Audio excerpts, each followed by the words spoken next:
Years apart because of a terrible misunderstanding, yet the Mafia boss is still in love with Sylvia. The elevator doors opened on the 14th floor of the Chicago Department of Children and Family Services building on West Madison Street. Sylvia Green stepped out carrying 2 case files and a cold cup of coffee she had not touched in 3 hours. She wore a navy blue blouse tucked into gray slacks. Small gold hoops in her ears. Her natural hair was twisted into a protective style that kept it out of her face during long days. At 34, she had spent 11 years protecting children from situations most people could not stomach. Today was supposed to be a routine home visit follow-up. But the name on the new case file made her hands shake. Cuts. The emergency foster placement involved a 7-year-old girl found in a warehouse on the south side. The listed emergency contact was the child's uncle, Donald Cuts. Sylvia had not seen that name in 9 years. Not since the night he accused her of selling information about his family to a rival organization. Not since he told her she had never loved him. Not since she walked out of his Gold Coast penthouse with nothing but her dignity and a broken heart. Now the most dangerous man in Chicago needed her to save his niece. How do you help the man who destroyed you without letting him destroy you again? If you want to know what happens next, make sure you subscribe to this channel and tell me in the comments where you are watching from today. A special shout out to all our loves and lovelies, both new and returning, watching from the United States, Canada, the Netherlands, South Africa, Australia, Germany, the United Kingdom, and every corner of the world. Thank you for being here and supporting these stories. Your support is the reason we keep creating stories like this. Let's begin. Sylvia stood outside the foster home in Oak Park, a quiet 2-story brick house on a tree-lined street. She had reviewed the file 6 times during the drive. 7-year-old Maya Cuts. Mother deceased from an overdose 3 weeks ago. Father unknown. Found hiding in a warehouse owned by a shell company that Sylvia knew, from her past life, was connected to the Cuts organization. The child had not spoken a single word since the police brought her in. Sylvia knocked on the door. The foster mother, a retired schoolteacher named Mrs. Patterson, let her in and led her to the living room where Maya sat on the edge of the couch. The girl was small for her age. Light brown skin. Dark curly hair that needed washing. She wore a pink sweater that was too big for her and clutched a stuffed rabbit missing one ear. Sylvia knelt down 3 feet away from her. Not too close. She had learned long ago that traumatized children needed space more than they needed comfort. Hi, Maya. My name is Sylvia. I work for the city. My job is to make sure you are safe and that you have everything you need. Maya did not look at her. Her eyes stayed fixed on the carpet. You do not have to talk to me today. I just wanted to meet you and let you know that I am going to be checking on you. Okay. No response. Sylvia left a small card on the coffee table with her office number. She thanked Mrs. Patterson and walked back to her car. Her phone buzzed before she could start the engine. Unknown number. She answered. Miss Green. The voice was deep. Controlled. Cold as Lake Michigan in January. Sylvia's chest tightened. 9 years had not erased her memory of that voice. How did you get this number, Donald? I need to see my niece. That is not how this works. You know that. I am her only living relative. Then you can file for emergency custody through the proper channels. You will need a background check, a home study, and approval from a judge. Silence on the other end. Sylvia waited. You know what I do for a living, he said finally. You know what that background check will show. Yes, I do. Then you know I cannot go through those channels. That is not my problem. Sylvia. His voice dropped lower. Something in it cracked, just slightly. She is all I have left of my sister. Sylvia closed her eyes. She remembered Angela Cuts. Remembered the laughing woman who used to sneak Sylvia extra dessert at family dinners. Remembered how Angela had hugged her the night Donald introduced them, whispering in her ear that she was so happy her brother had finally found someone good. Angela had been the only person in that family who made Sylvia feel like she belonged. Now Angela was dead, and her daughter was sitting in a foster home, clutching a broken rabbit, refusing to speak. "I will call you back," Sylvia said. She hung up before he could respond. For 15 minutes, she sat in her car watching the oak trees sway in the October wind. She knew what she should do. Report the contact. Request reassignment from the case. Let another social worker handle Maya Cutts and never think about Donald again. But when she closed her eyes, she saw that little girl on the couch. The empty stare. The too big sweater. Sylvia had worn that same look once. After her brother Marcus died. After the world took something from her that she could never get back. She could not abandon this child. Not even to protect herself. She pulled up Donald's number and typed one message. Tomorrow, 2 p.m. Garfield Park Conservatory. Main entrance. Come alone. His reply came in 4 seconds. I will be there. Sylvia started her car and drove back toward the city. She had just agreed to meet with a man who had shattered her heart, called her a traitor, and thrown her out of his life without a second thought. She was either going to help him save his niece, or she was going to regret this for the rest of her life. The Garfield Park Conservatory was quiet on a Tuesday afternoon. A handful of visitors wandered through the glass-domed rooms filled with ferns and palm trees. The air was warm and humid, a sharp contrast to the cold October wind outside. Sylvia arrived 20 minutes early. She wore a camel-colored coat over a black turtleneck and dark jeans. Professional enough for a work meeting. Casual enough to not look like she had tried too hard. She hated that she had even thought about what to wear. She stood near the entrance of the palm house, pretending to read a placard about tropical ecosystems. Her eyes kept drifting to the main door. At exactly 2 p.m., he walked in. Donald Cutts looked like he had stepped out of a different world. Tailored charcoal overcoat. Black shirt underneath, open at the collar. His dark hair was shorter than she remembered, faded on the sides. The tattoos on his neck were more visible now. A snake wrapped around a dagger on the left side. Roman numerals on the right. His hands were covered in ink, disappearing under his sleeves. He was broader than 9 years ago. Harder. The softness she had once loved about his eyes was gone.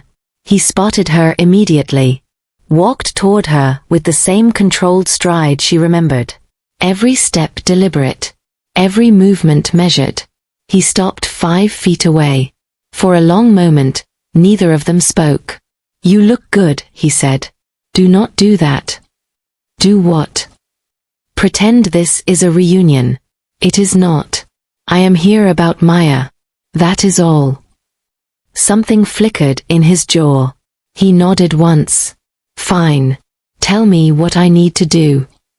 Sylvia led him to a wooden bench near a cluster of banana trees. They sat on opposite ends. She pulled out a folder from her bag. Your sister named you as Maya's guardian in her will. That gives you legal standing. But the state still has to approve placement. Especially given your... She paused. History. You mean my record? You have 2 federal investigations on file. RICO charges that were dropped due to lack of evidence. Known associations with organized crime families in Chicago and Detroit.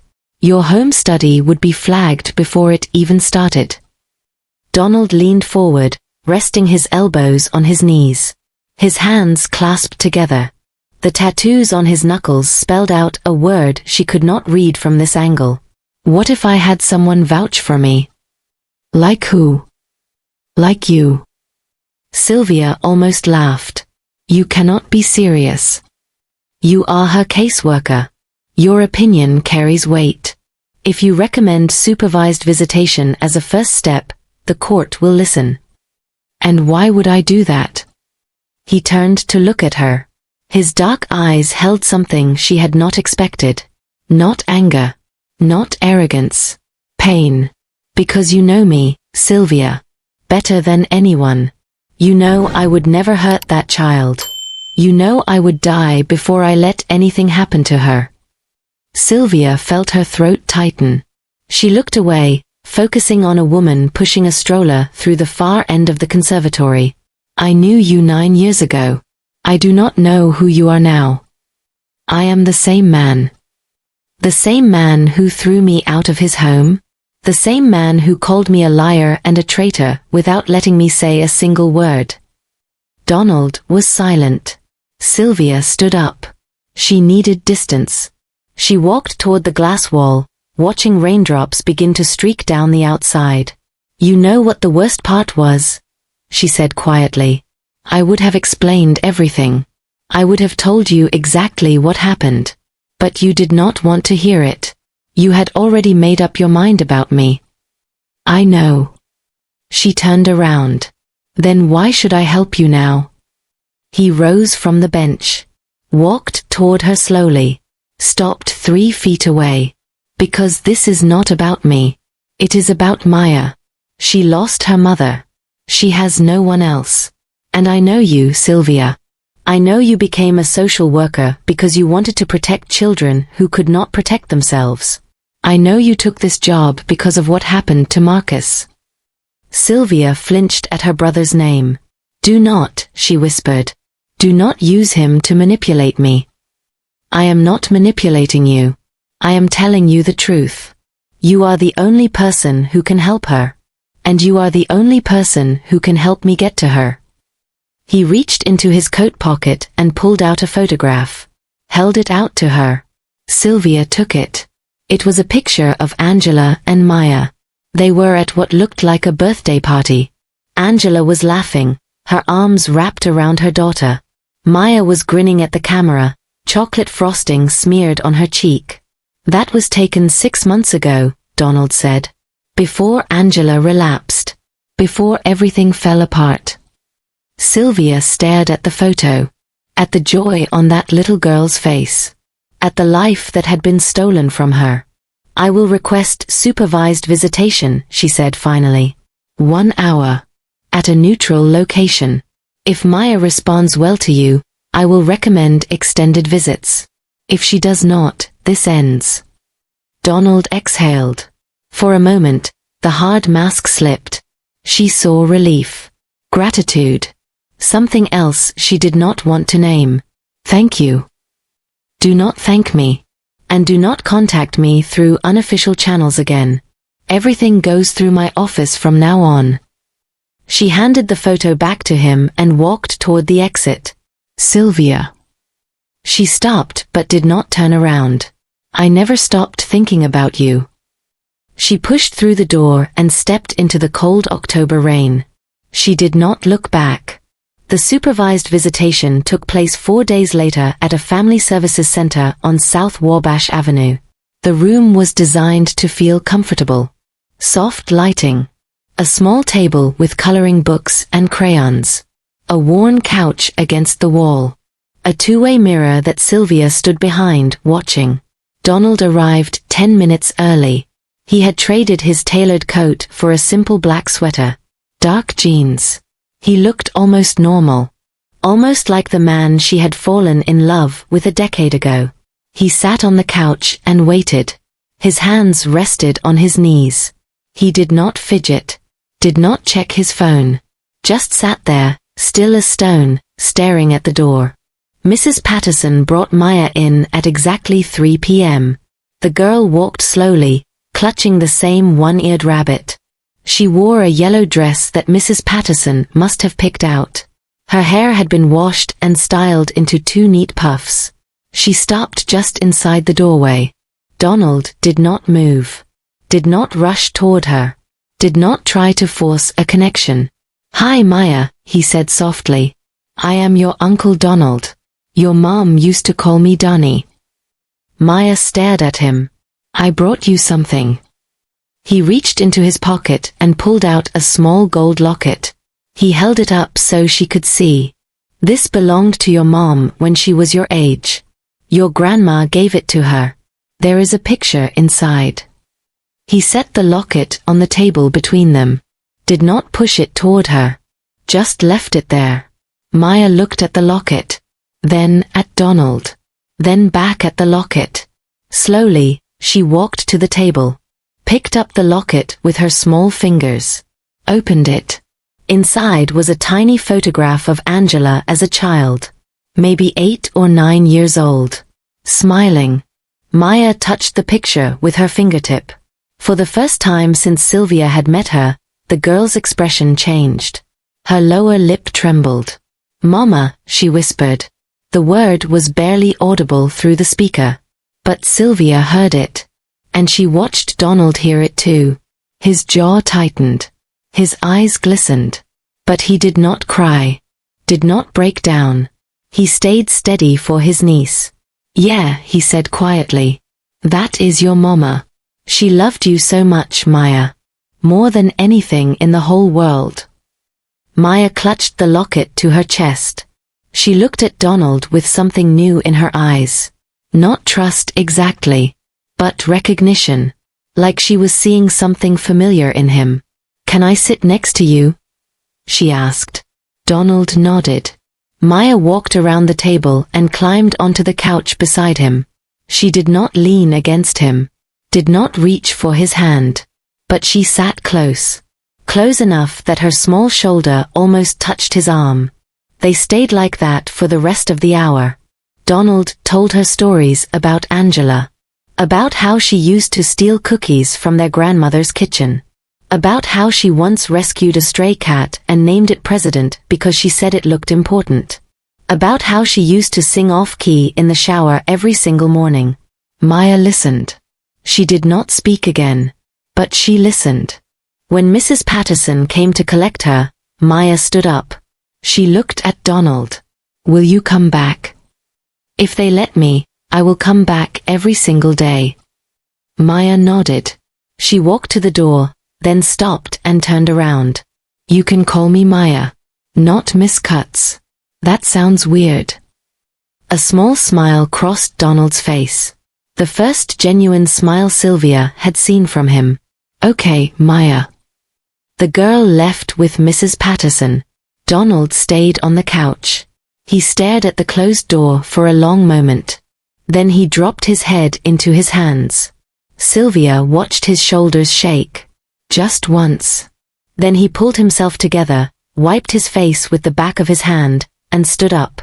She stepped out from behind the observation room and met him in the hallway. "That went well," she said. She spoke. She did.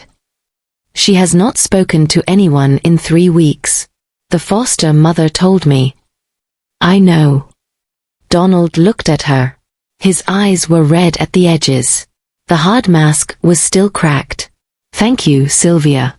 I know you did not have to do this. I did it for Maya. Not for you. I know." He turned to leave. "Donald." He stopped. Sylvia crossed her arms over her chest. She hated what she was about to say. But she had to say it. "I will recommend continued visitation. Twice a week to start. If Maya keeps responding positively, I will support a petition for temporary custody." Donald turned back around. His expression shifted. Hope mixed with disbelief. "You would do that?" "I told you. This is about Maya. She needs family. She needs stability. And for whatever reason, she responded to you today. That matters more than anything else." He stepped toward her. Close enough that she could smell his cologne. The same one he had worn 9 years ago. Sandalwood and something darker underneath. "Sylvia, I need to tell you something." "Not here." "Then where?" She should have said nowhere. Should have told him that their conversations would remain strictly professional. That she had no interest in revisiting the past.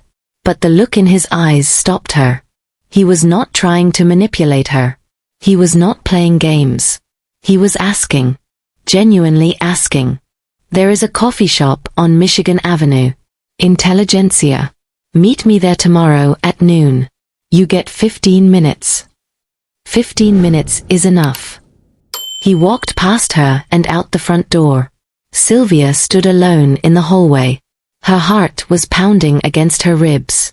She had spent 9 years building walls around herself. 9 years burying the pain of what Donald Cutts had done to her. 9 years convincing herself that she was over him. Now those walls were starting to crack. And she had no idea how to stop it.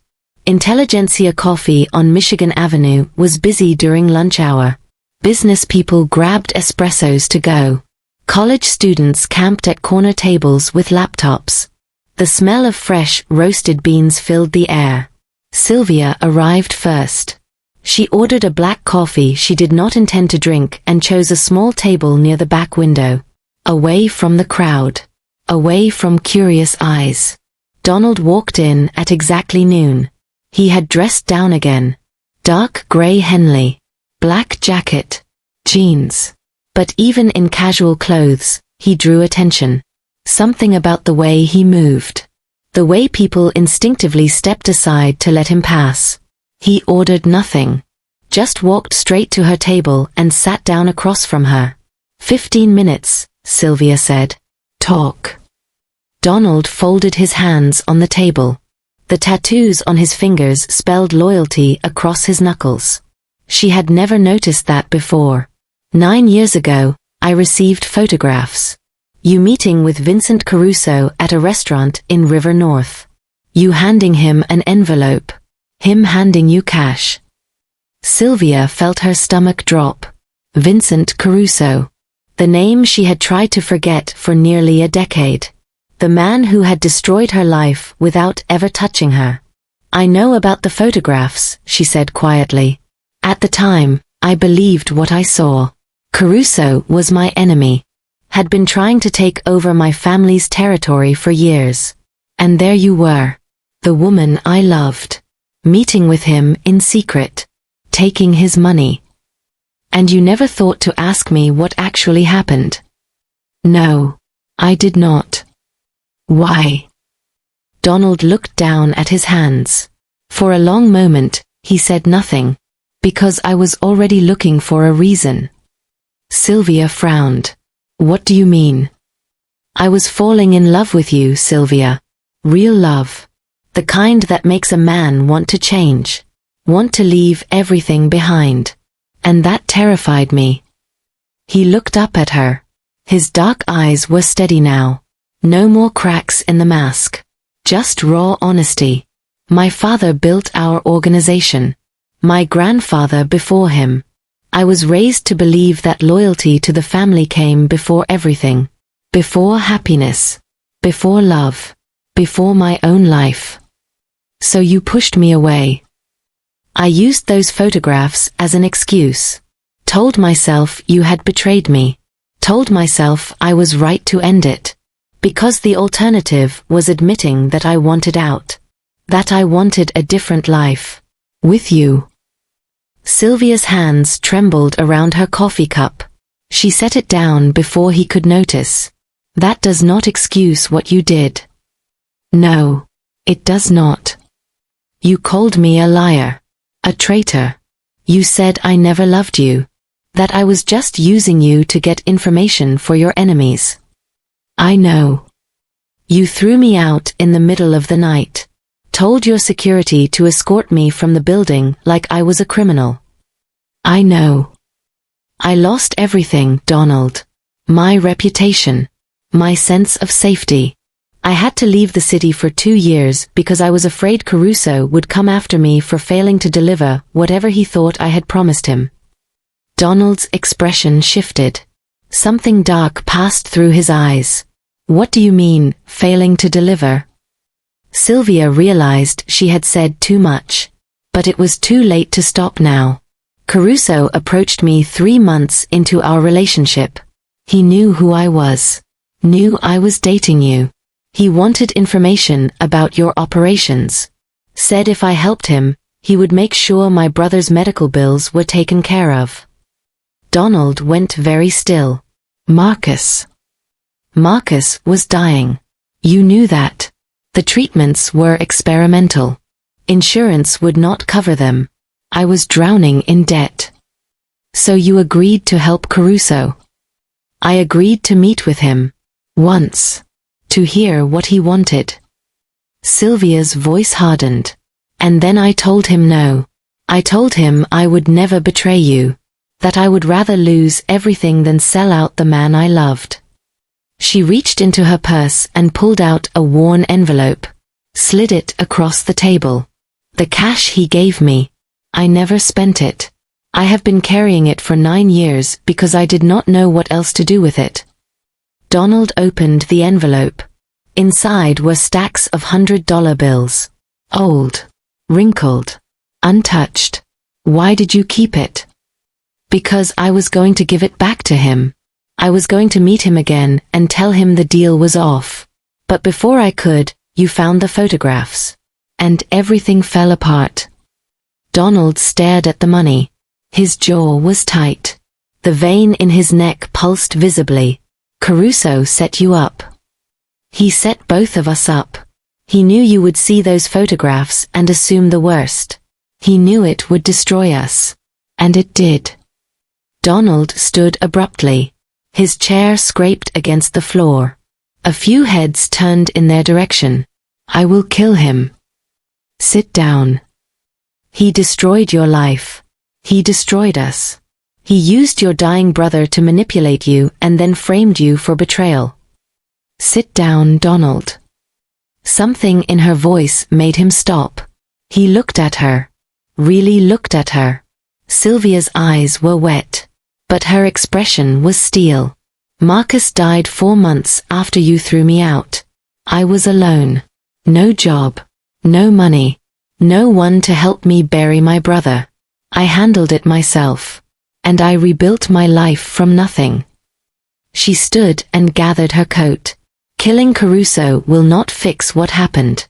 It will not bring Marcus back. It will not give me back the 2 years I spent hiding. And it will not make me trust you again. Donald reached for her arm. She stepped back. Do not touch me. Sylvia, please. Your 15 minutes are up. She walked toward the door. Her hands were shaking. Her vision was blurring. She had spent 9 years burying this pain. 9 years pretending she had moved on. 9 years telling herself that Donald Cutts was a chapter she had closed. But standing in that coffee shop, looking at the man who had shattered her without ever knowing the truth, she realized something terrible. She had never stopped loving him. And that made everything so much worse. 3 weeks passed. Sylvia kept her interactions with Donald strictly professional. Emails about visitation schedules. Brief updates on Maya's progress. Nothing personal. Nothing that opened the door she had slammed shut at Intelligentsia. Maya was improving. She spoke more during visits now. Asked Donald questions about her mother. Showed him drawings she made at the foster home. The one-eared rabbit went everywhere with her, but she held it less tightly now. Mrs. Patterson reported that Maya was sleeping through the night. Eating full meals. Even laughing occasionally during cartoon time. The court date for temporary custody was set for December 15th. Sylvia had submitted her recommendation in favor of placement with Donald. Her supervisor had raised eyebrows but approved the filing after reviewing Maya's progress reports. Everything was moving forward. But Sylvia felt frozen. She sat in her apartment in Hyde Park on a Thursday evening. Small one-bedroom. Clean but sparse. A couch she had bought second-hand. A bookshelf filled with social work manuals and a few novels she never had time to read. A framed photograph of Marcus on the windowsill. He had been 26 when he died. Lymphoma. Diagnosed at 24. Gone before he ever got to see 30. Sylvia picked up the photograph. Traced the edge of the frame with her thumb. I do not know what to do, she whispered to the empty room. Her phone buzzed on the coffee table. She glanced at the screen. Donald. She almost ignored it. Almost let it ring until voicemail picked up. But something made her reach for it. Hello. Sylvia. His voice was different. Strained. I need you to come to Northwestern Memorial. Now. Her heart dropped. What happened? It is Maya. She collapsed at the foster home. They are running tests. I cannot get anyone to tell me anything because I am not her legal guardian yet. Sylvia was already grabbing her coat. I am on my way. She drove faster than she should have. Ran 2 yellow lights. Pulled into the hospital parking garage 18 minutes later and rushed through the emergency entrance. Donald was standing in the waiting area, pacing. His hands were clenched at his sides. The tattoos on his neck seemed darker under the harsh lighting. What do they know? Sylvia asked. Nothing. They will not talk to me. I am not family. Not legally. Sylvia walked straight to the nurse's station. Showed her credentials. Explained that she was Maya's caseworker and needed immediate information on the child's condition. The nurse made a phone call. 2 minutes later, a young resident in blue scrubs came out to meet them. Ms. Green. Yes. This is Maya's uncle. He has supervised visitation rights and is petitioning for custody. What is happening with her? The resident looked at Donald, then back at Sylvia. Maya experienced a vasovagal episode. Essentially, she fainted due to a sudden drop in blood pressure. We are running tests to rule out underlying conditions, but initial assessments suggest it was triggered by acute emotional distress. Emotional distress, Donald repeated. What does that mean? It means something scared her badly enough that her body shut down as a protective response. It is not uncommon in children who have experienced significant trauma. Sylvia felt her chest tighten. Can we see her? She is stable now. Resting. I can allow 1 visitor at a time. Donald looked at Sylvia. You go first. Are you sure? She trusts you. Make sure she is okay. I will wait. Sylvia followed the resident down the corridor to a small room at the end. Maya lay in a bed that seemed too big for her tiny body. Monitors beeped softly. The one-eared rabbit was tucked under her arm. Her eyes were open. She looked at Sylvia as she entered. Hey, sweetheart. Sylvia pulled a chair close to the bed and sat down. How are you feeling? Maya's lip trembled. I saw a bad man. Sylvia leaned forward. What bad man?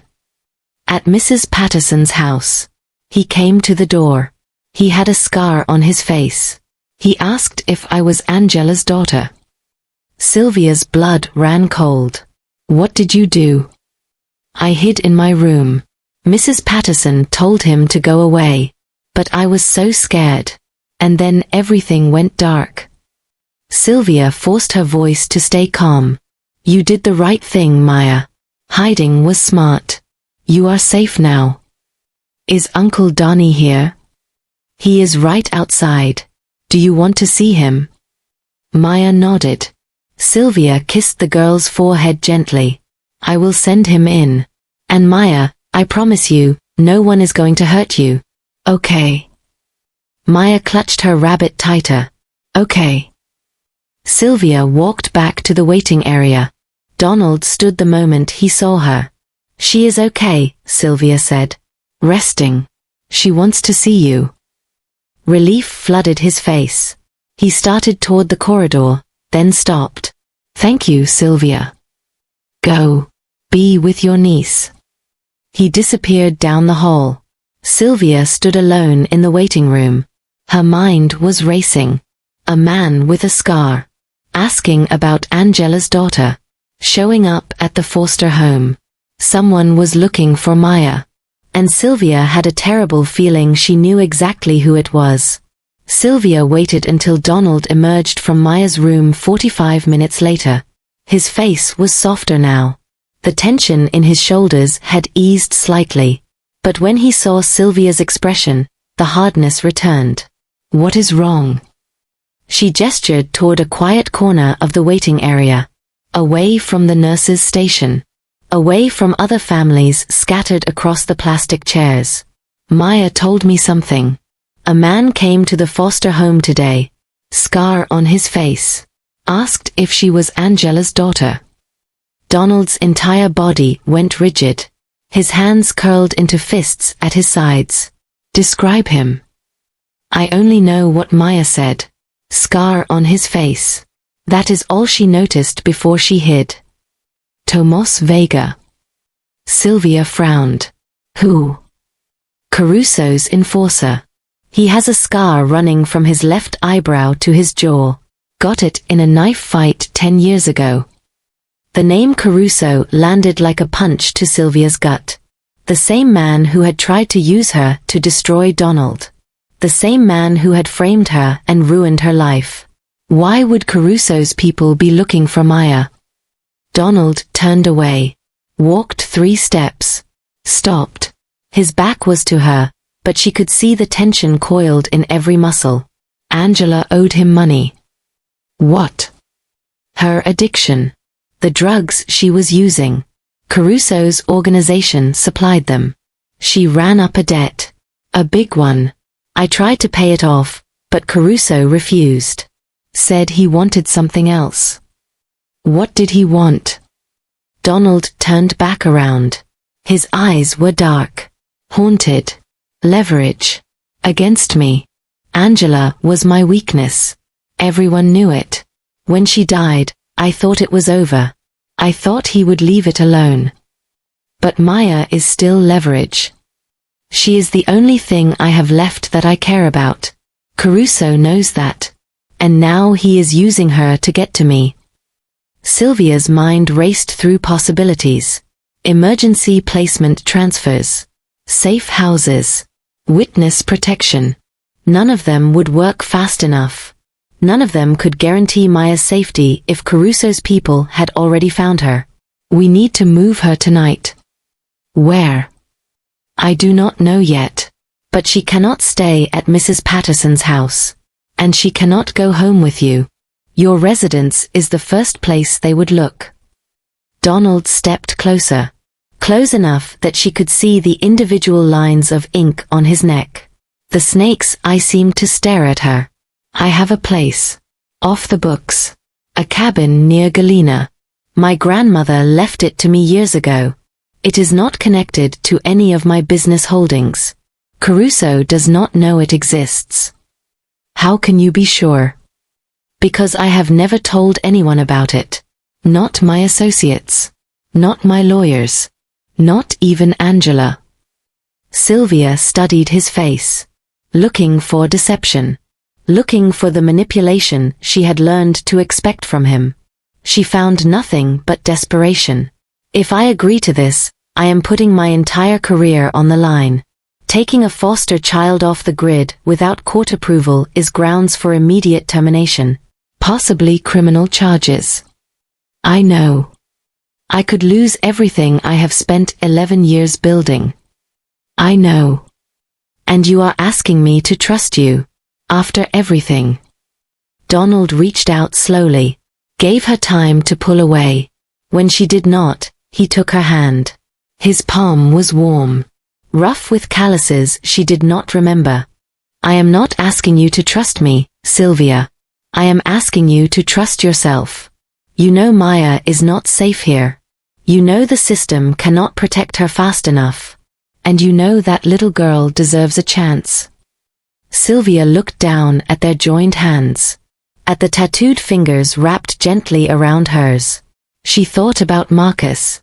About the night he died in a hospital room just like this one. About how she had held his hand until the monitors went silent and the nurses came to pull the sheet over his face. She had not been able to save her brother. But maybe she could save this little girl. One condition, she said. Name it. I come with you. Maya stays in my custody until the court date. You do not make any decisions about her care without my approval. Donald nodded without hesitation. Done. And when this is over, you tell me everything. About Caruso. About Angela.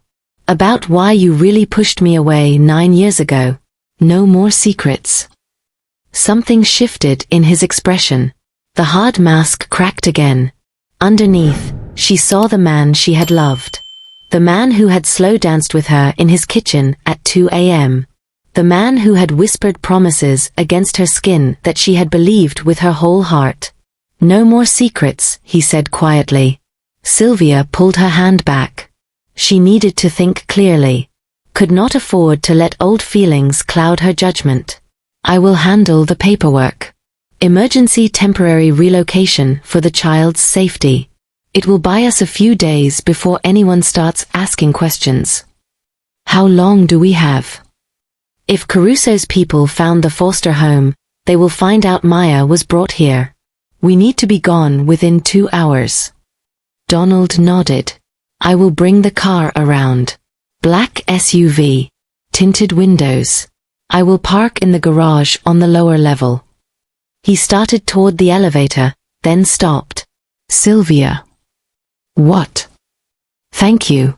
For believing me. Even after everything I did." Sylvia shook her head. "I am not doing this for you. I am doing this for Maya. Do not forget that." She walked back toward Maya's room without waiting for a response. But as she pushed through the door and saw that little girl sleeping peacefully with her broken rabbit, Sylvia knew she was lying. She was doing this for Maya. But she was also doing it for herself. For the closure she had never gotten. For the answers she had never received. And maybe, just maybe, for the chance to finally let go of the man who had haunted her for 9 long years. The drive to Galena took 3 hours through the dark Illinois countryside. Maya slept in the back seat, buckled into a car seat Donald had somehow produced within 20 minutes of leaving the hospital. The one-eared rabbit was pressed against her cheek. Sylvia sat in the passenger seat. She had not spoken since they left the city limits. The silence between them was heavy but not hostile. Just two people carrying too much history to fill with small talk. Donald kept his eyes on the road. His hands steady on the wheel. The dashboard lights cast shadows across his face, highlighting the sharp angles of his jaw and the ink that crawled up his neck. Sylvia watched the fields roll by in the darkness. Farmhouses with single porch lights. Grain silos standing like sentinels against the night sky. A world completely removed from the chaos they had left behind. "You should sleep," Donald said finally. "We have another hour." "I cannot." "Try."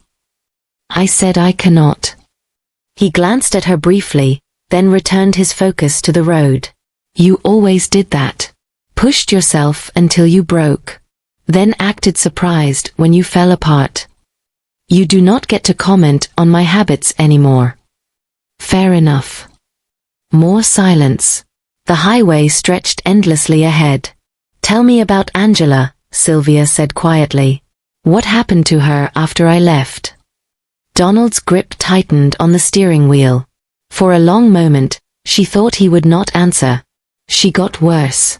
The addiction had already started before you and I ended. But after everything fell apart, I threw myself into the business. Stopped paying attention to her. Stopped checking in. That was not your responsibility. She was my sister. It was always my responsibility."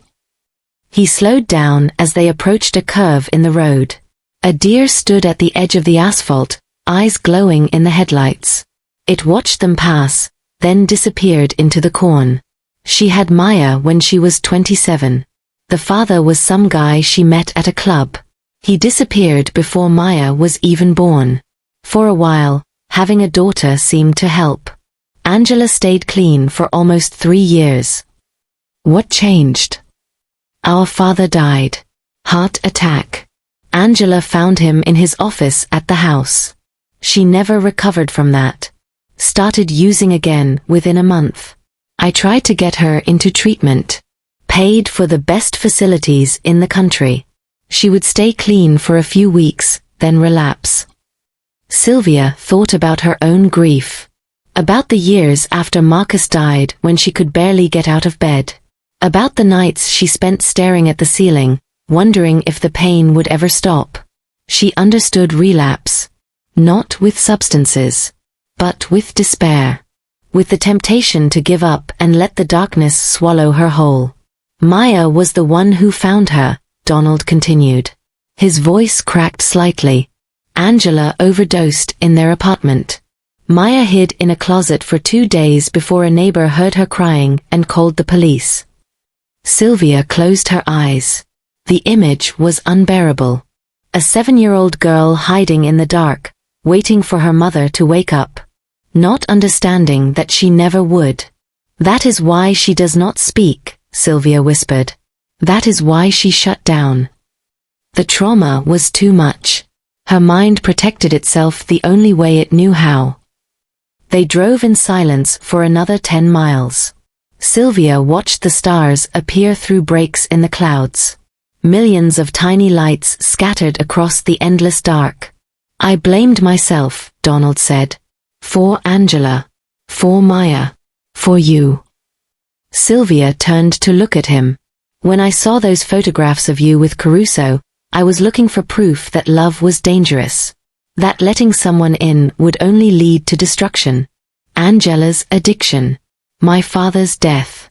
The violence that surrounded everything I touched. I convinced myself that losing you was inevitable. That I was just speeding up the process. That is not an excuse. No. It is an explanation. There is a difference. He took the next exit. The road narrowed as they moved deeper into rural Joe Davies County. Trees pressed close on both sides. No streetlights. No other cars. I spent 9 years telling myself I was right to push you away. That you would have been destroyed by my world eventually. That I had saved you from something worse. And now. He pulled onto a gravel driveway that wound through a thick cluster of oaks. At the end sat a small cabin. Stone foundation. Wooden walls weathered by decades of harsh winters. A porch with 2 rocking chairs covered in fallen leaves. Donald parked the car and turned off the engine. The silence of the countryside pressed in around them. He turned to face her. Now I know I was a coward. I was so afraid of losing you that I destroyed us myself. I told myself it was protection. It was control. I wanted to be the one who decided when it ended. Because if I ended it, I could survive it.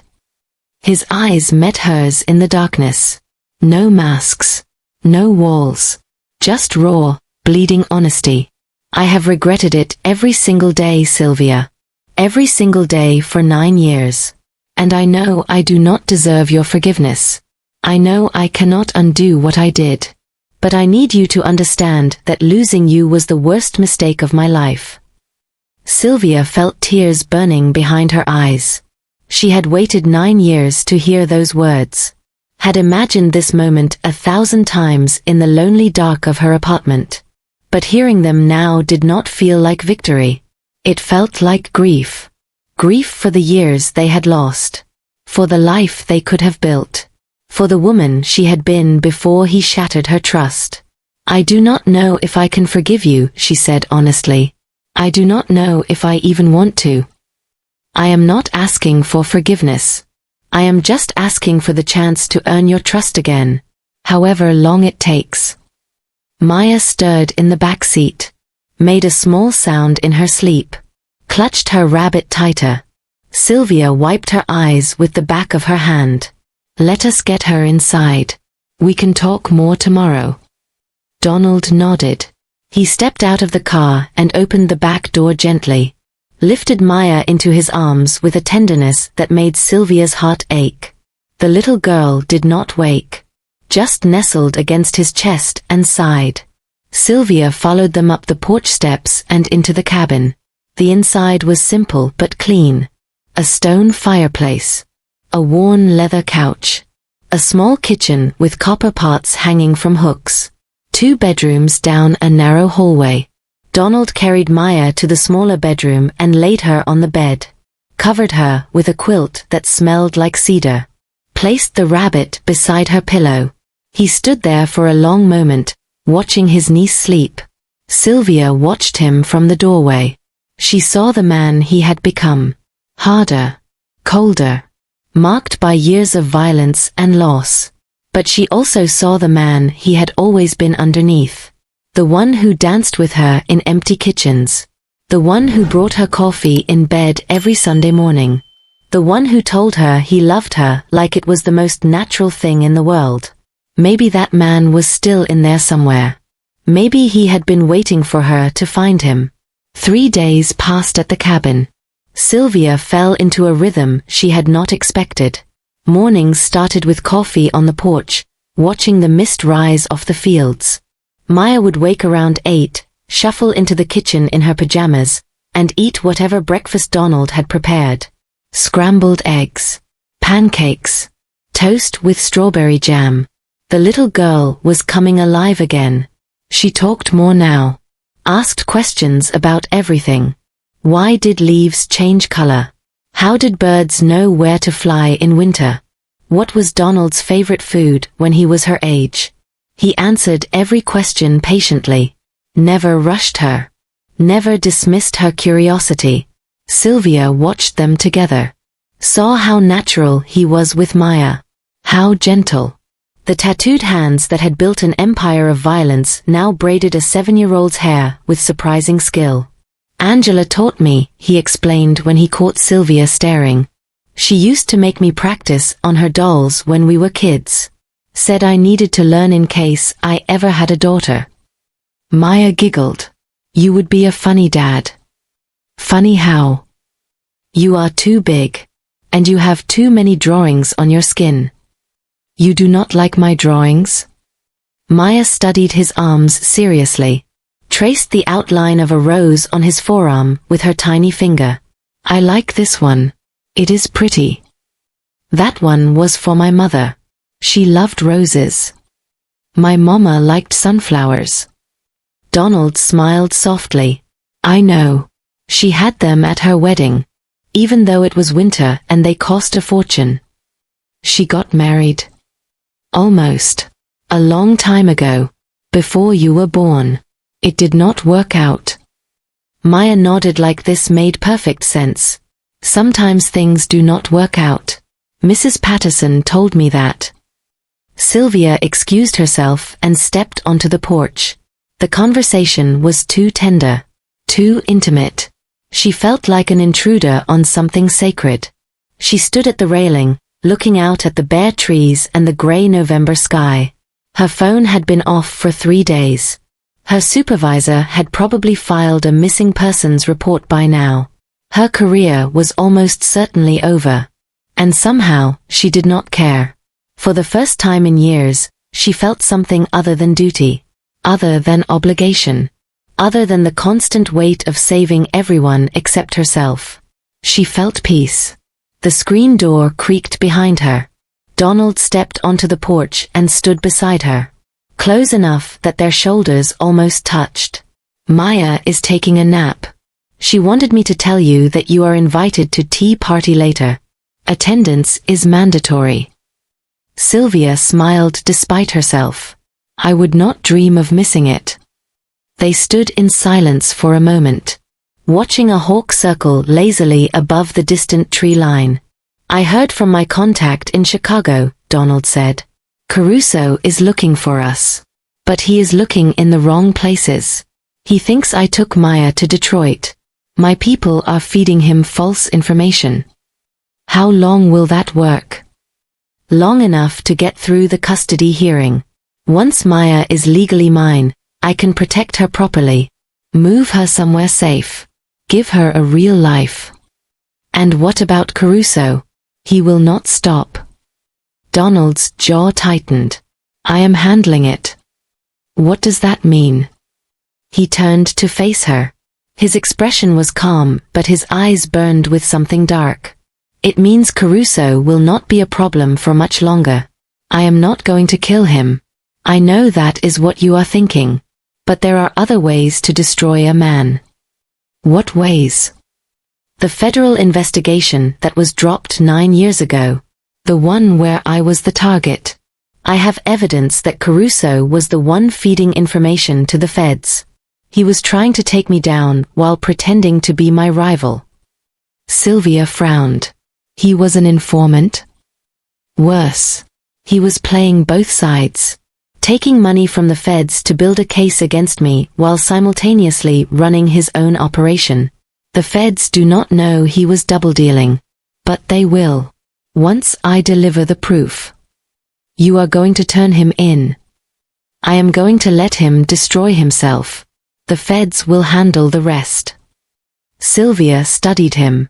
This was not the man she had known 9 years ago.